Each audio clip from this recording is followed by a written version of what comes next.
Dito na is our part 3 in making laksa. Dito, I'm doing plating. Okay? Separately, blinanch ko yung noodles at saka yung tauge. And then yung tauge, please try not to overcook. Mas masarap kasi if crunchy pa siya. For the chive, hindi na natin blinablanch yan. Yung sabaw na ang luluto niyan. Kaya yung sabaw naka-maintain siyang kumukulo.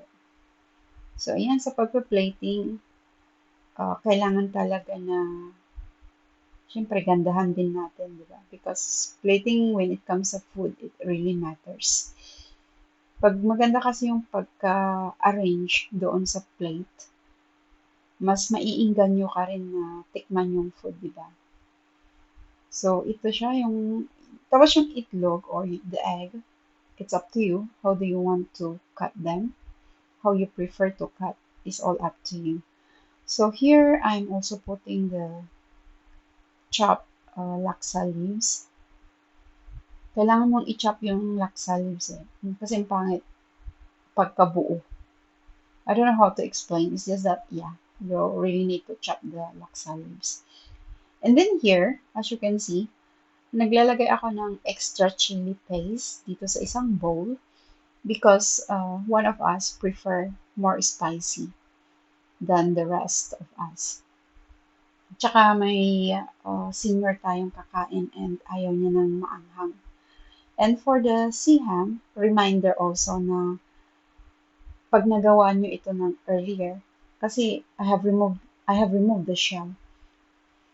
You really have to keep sa fridge pag nagawa niyo ito ng mas maaga kaysa sa pag-plating. So, yan, dami-damihan natin kasi masarap siya sa laksa.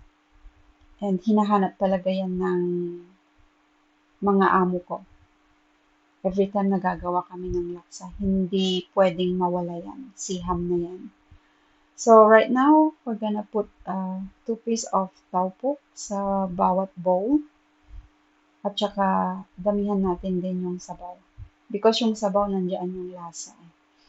And, purposely ko na rin na binubuhusan yung siham dito. Para kahit papaano is maloto ng konti. Pangit din kasi pag ma-overcook ba siya. So yan lang. Thank you for watching.